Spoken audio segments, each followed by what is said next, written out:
It's a 930 Porsche Turbo. Let's see how many miles are on this sucker. Holy mackerel. Well, this is like unearthing King Tut's tomb. So my Hagerty production team and I have spent the last hour or so cleaning stuff away so we can get a handle on what's actually here. Oh, 15,000. But over here, we have a race car that looks like a race car and is a race car. A movie car in the Paul Newman movie Winning. Great car, great car. Well, what a rip this would be to take down a country road on a Sunday morning. If you've watched Barn Find Hunter for any amount of time or read any of my Barn Find books, you know that you've got to be a great salesman.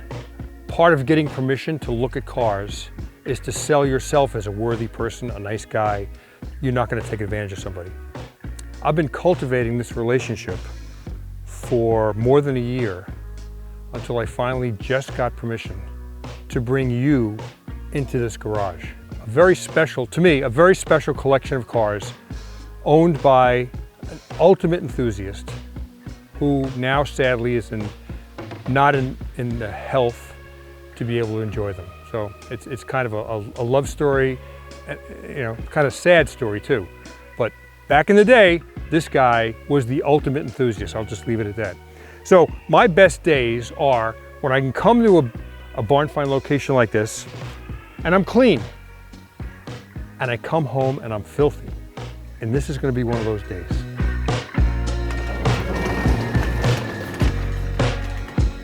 I bring you a Corvette Stingray.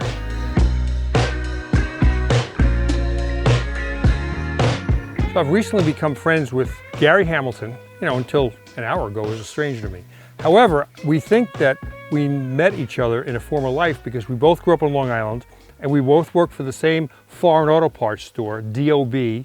I worked in the Patchwork store and you worked in the Hempstead store, DOB. It was Dunn, O'Brien, and Berger. And so Gary said, you know, I don't live far away. If you ever need any help, so thanks. And we may have met at Bridgehampton. We may have met at Bridgehampton, and maybe we will again.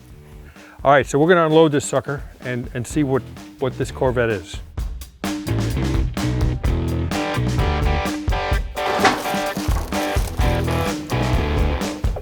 Those carports? Oh, nice.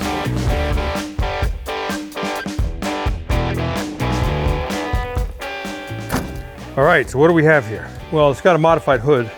It's got fender flares, front and rear. You look at the ones in the back, they're huge. It's got a front air dam.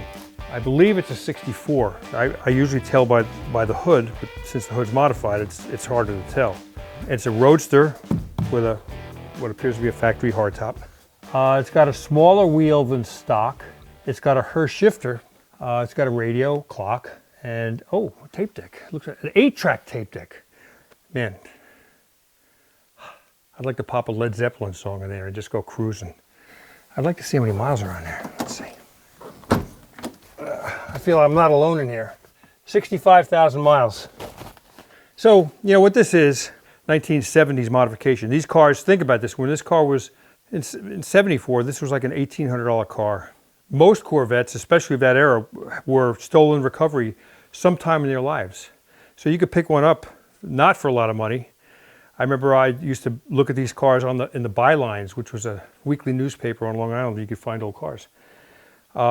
And so what this gentleman did, he bought a stock car and he did what young guys did 40 years ago, 50 years ago. Flared it, souped up the motor, you know, put a fiberglass spoiler in the front. It's going to be hard to move this car out, so I think we're not going to move it out. But what I would like to do is open this hood. Well, it's a small block. It's got headers. Maybe it had headers stock. They look tubular. It's got a high-rise aluminum manifold. Probably has some kind of Holly double pumper. And lots of mouse turds around the air cleaner. So maybe there's not mice in the carburetor and the engine, but maybe there is. I'd like to thank a new sponsor to Barn Find Hunter, Battery Tender. I've been a long-time customer for Battery Tender products. They keep your batteries charged. Now they have devices that inflate tires, that can jumpstart your car and invert power. If you'd like to buy one, you get a 20% discount for watching this program. Check the description below. So there's another car in this garage that I want to show you. A race car that looks like a race car and is a race car. Interestingly, we thought this was a Lotus We thought, because it looks just like the Lotuses that, say, Dan Gurney would have driven at Indy back in the day. It turns out this is not a Lotus. If you look at that over there, it says Al Craft Bodies, Madison Heights, Michigan. This was a copy of a Lotus that somebody commissioned that company to build, 3 of them. So these are 3 Lotus type cars that are not Lotuses. And this one, we did some research on it because I thought it was a Dan Gurney car. So I got in touch with the Gurney family. We did a lot of research, and this is not a Dan Gurney car, but it resembles one. But it was a movie car in the Paul Newman movie Winning. So it's had some, fame and glory in its day. So I just wanted to show you a few things about it. An Indy car, an oval track car, was built with a weight bias. So if you know that they had Indy goes around in a counterclockwise direction. So they put the weight, any weight they had a chance to put on the inside, so that centrifugal force would help the car grip down. So the gas tank, which is right here, is on the inside, which would face like the infield of the track. But if you look at this old-fashioned technology, I mean, this is pre-carbon fiber. This is riveted, bent aluminum that's riveted together. You got a clutch hydraulics, brake hydraulics, and these are just like little cylinders you might find in an MG, which is kind of amazing. This is the radiator up front. And if you look at a Lotus, this is a dead nuts copy of a Lotus design, with the radiator and the brake pedals, whatever. So you can see it there.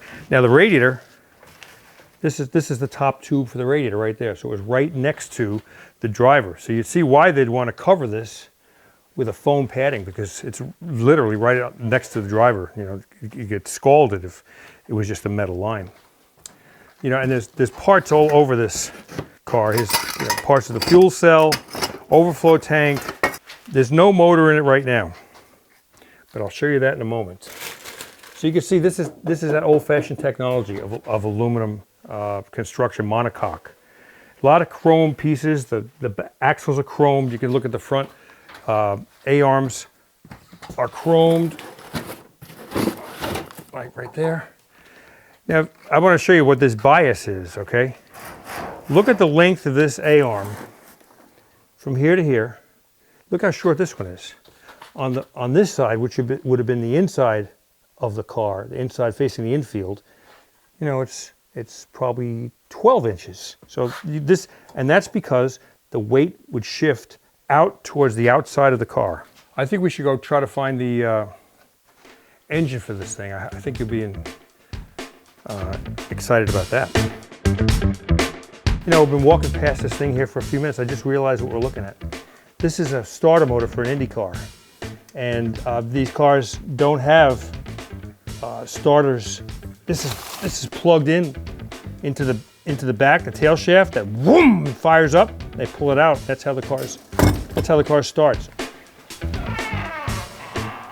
We saw the Indy car back there, and this is the motor that was in that Indy car. And it's a beautiful piece of architecture that I wanted to share with you. And it's amazing. This is all in one country garage. This is based on a small block Ford. I think it's 255 cubic inches, purpose-built racing engine. I have no evidence if there's ever been one driven on the street. I guess it's possible.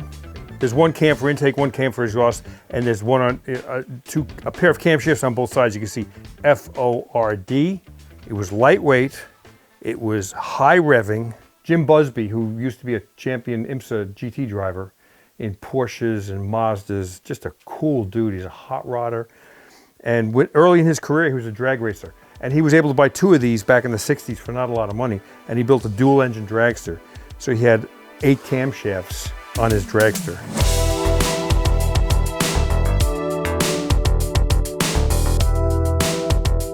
So normally I'd walk around this car feeling what kind of car it is, but it's just too easy to know.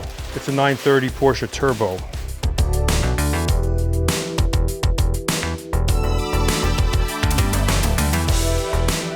Black on black.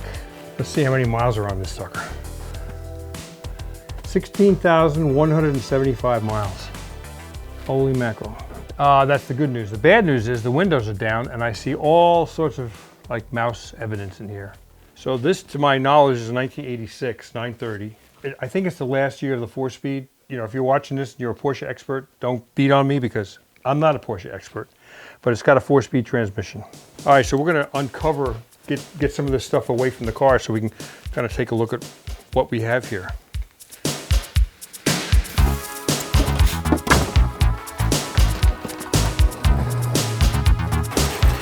Are those trucks?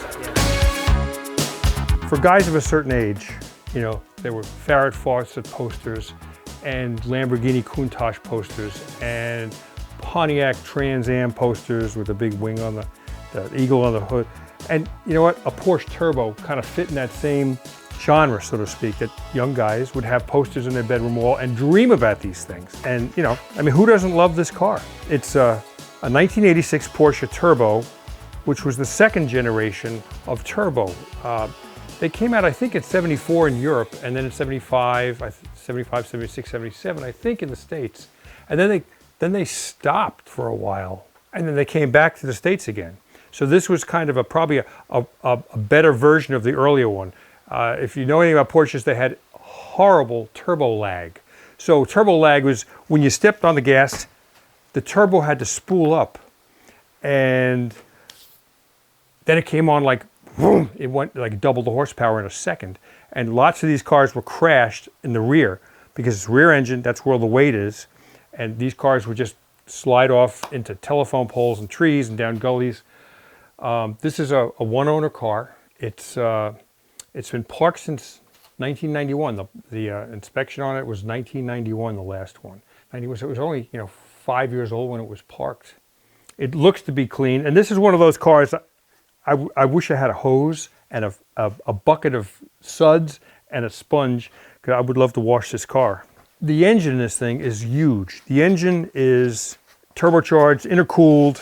What I'm told is that to do almost anything on this car, the engine has to be pulled because it's jammed in there so tightly. It was quoted to me that to adjust the idle screw, you had to stand on your head and work backwards. This is probably more involved because of all the things that are not Porsche standard parts, like the intercooler, the turbos, that kind of thing. I'm going to look in the glove box and see if we can find out any information about its history. Ach du lieber! So this is printed in 85, therefore in 86. Blaupunkt radio, and it's got a cassette player. Does it? Yep. So, so if you got some cassettes lying around in the basement, you could listen to it. Door Porsche Audi in Roslyn.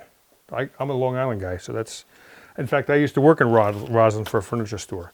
That's not terribly far from where I grew up. So this has got a sunroof. To my knowledge, Porsches are a little bit less desirable with a sunroof, but almost every single one came with a sunroof because they ultimately could leak. And I guess it affects some kind of torsional rigidity for the car. And shined up this thing, well, it would look like the poster that might have been on your bedroom wall in high school. So this is like unearthing King Tut's tomb.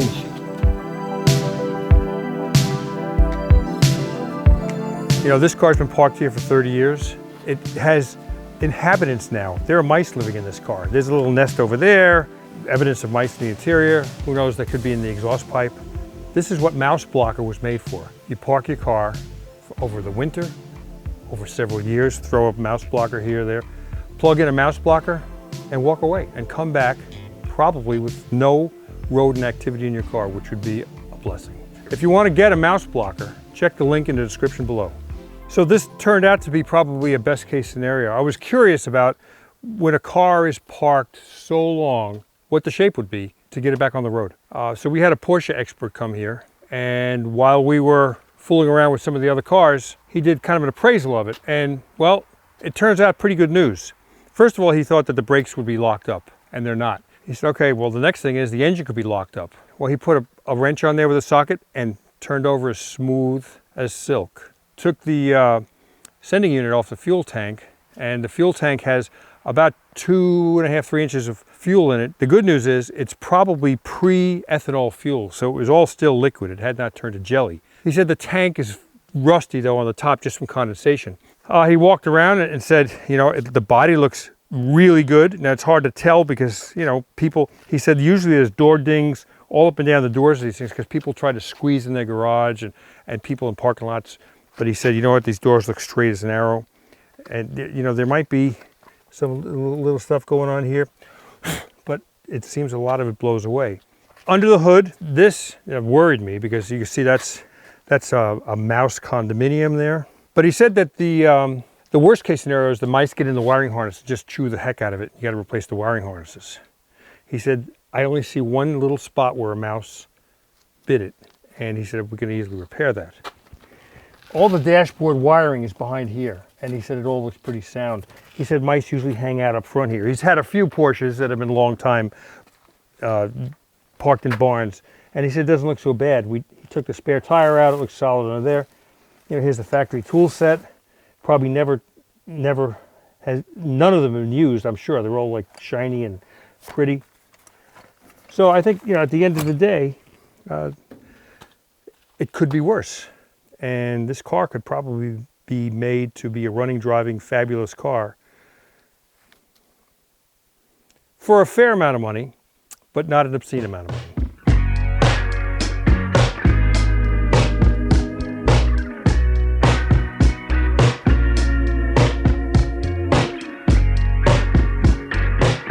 So my Hagerty production team and I have spent the last hour or so cleaning stuff away so we can get a handle on what's actually here. So we knew it was an MGTC.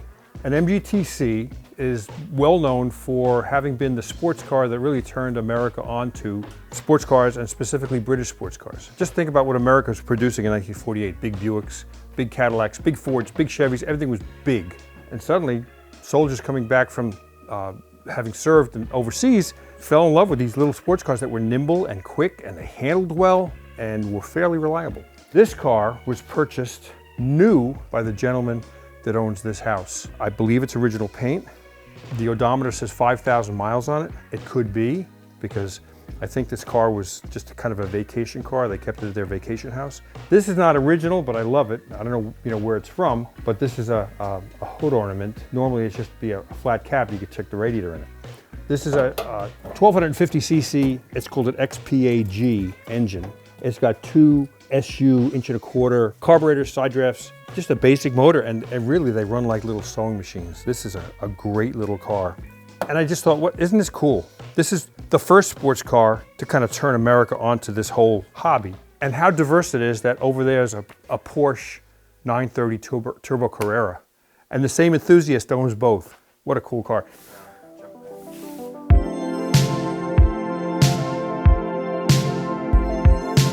I know a lot about a lot of cars, somewhat about Porsches, MGs. I don't know a lot about GMC Syclone, which is what this is.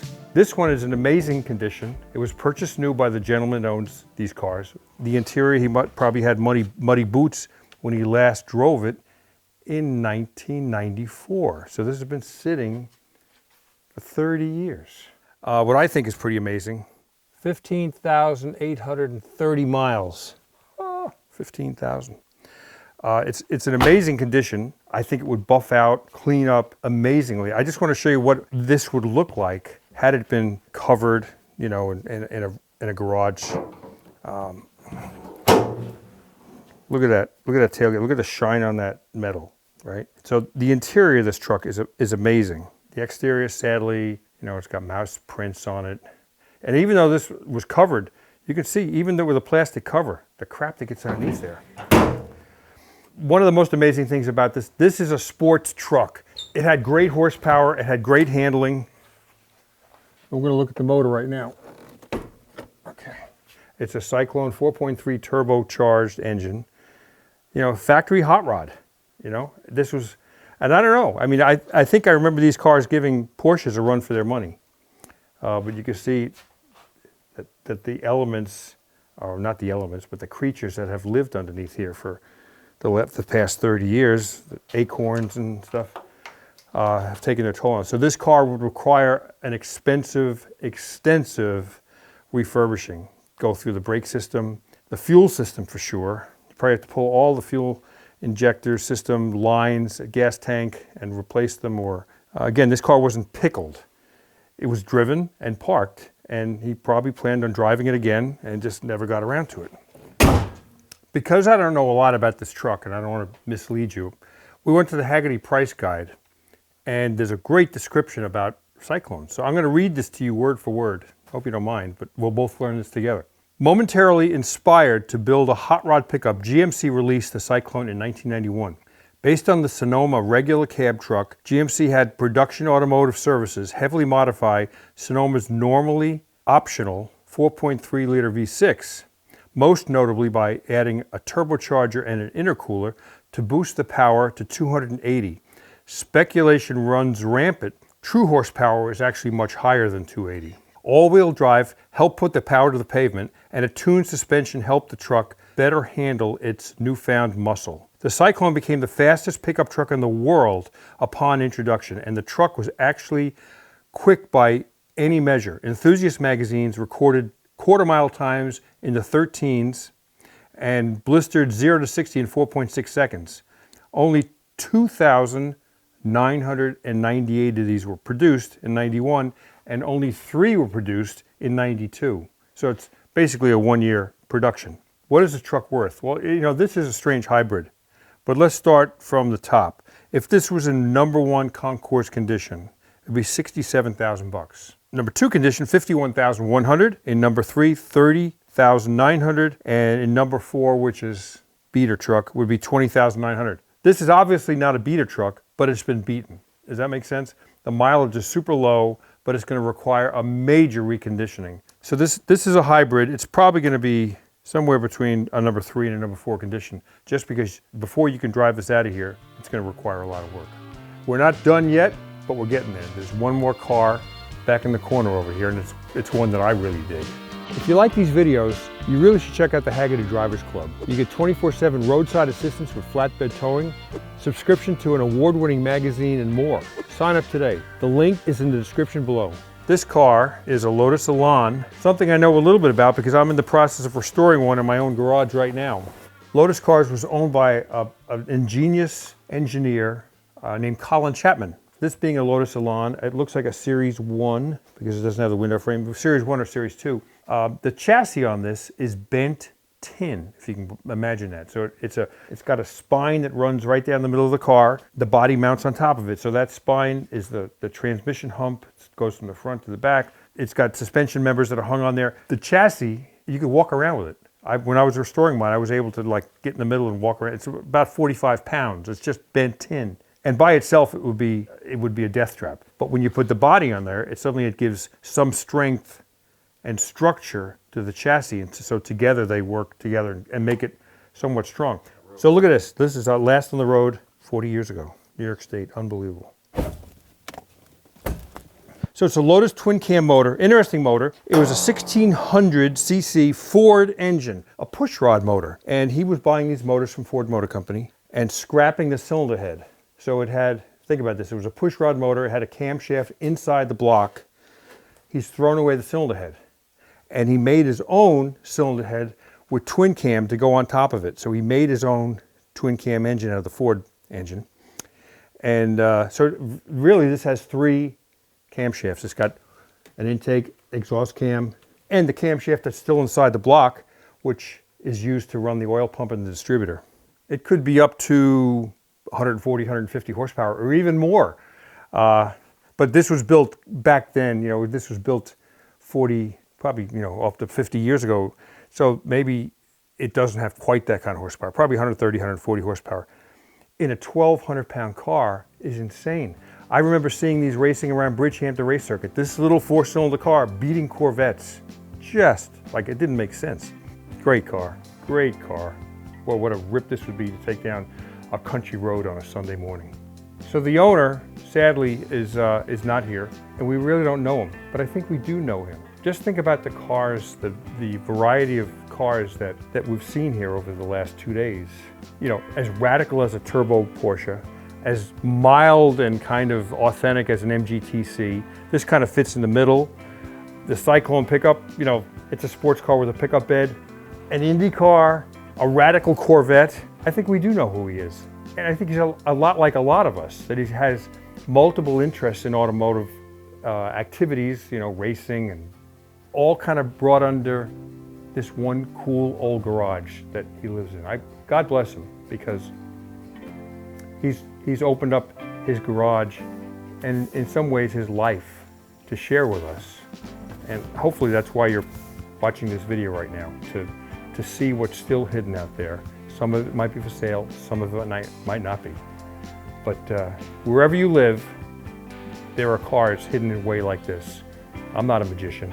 I just ask a lot of questions, keep my eyes open. Happy hunting.